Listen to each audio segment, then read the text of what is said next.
When the four Crave brothers began a major expansion of their farm about 7 years ago, their goal was building a better dairy farm. And we felt this is an opportune time in our career to take the equity we've had and capitalize on that equity to develop a farmstead that is better than anything we've had in the past. One of the first things the Crave brothers built was an on-farm cheese factory producing specialty European-style cheese such as frere and soft mozzarella. Then came bigger barns with room for larger framed cows. They partnered with an electrical contracting firm to build a digester to generate power from the methane bubbling from composting manure. Now that was at a time when milk prices were pretty darn good. Yeah, that's right. We knew they wouldn't be good forever. Nobody anticipated they'd fall right off the table like they did the last year, though. Oh, we bled for a while, not as bad as some folks. Yeah, it's been a really tough last year and a half. But Charles Crave, who handles the business end of the farm operation, says the improvements have been paying off during the downturn. Half or more of our milk is used in our cheese production. So being seasonal cheese, during the fresh mozzarella season, more of our milk is used. And remember, the Craves, that's Charles' brother George scooping curd out of the vat, own the cheese factory, getting the added value of a finished product rather than selling milk as a bulk commodity.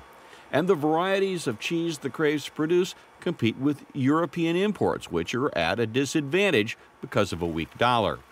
Then there are efficiencies built into the process. We can take our milk stored in this milk silo out of this spigot and directly hook it to a pump, which pumps that milk directly underground to our cheese factory 100 yards away.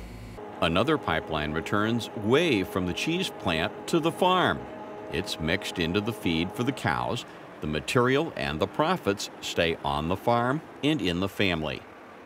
And I've told a lot of folks, if you make an investment 8, 9, 10 years ago, you'd like to see it starting to pay off after that length of time. And fortunately for us, the cheese factory has helped us through this last year. The manure digesters are another project which adds value to the farm. They pull the methane from composting manure and use it to power a turbine which generates electricity. Crave says he's not in it for the electricity, he's interested in what's left over. The composted residue from the process is used for bedding for the cows. We have cows that have longer lives than a lot of herds, and a lot of it has to do with how comfortable they are. It's very warm in the winter. You know, if you're laying on sand for bedding, that wouldn't be so cozy, but the cows are laying in here, they're nice and comfy. University researchers like to point to the Crave Brothers farm as an example of what can be done to make a farm more energy and economically efficient. But Crave says it takes a certain type of operation for the system to work. One of the things we have is we have 4 partners. I've got a sister-in-law with 20 years experience in the milk marketing business. So to have those resources in-house is a tremendous asset. There's probably been as many of these ventures which have failed as which have succeeded in the last decade. For Market to Market, I'm Hackett.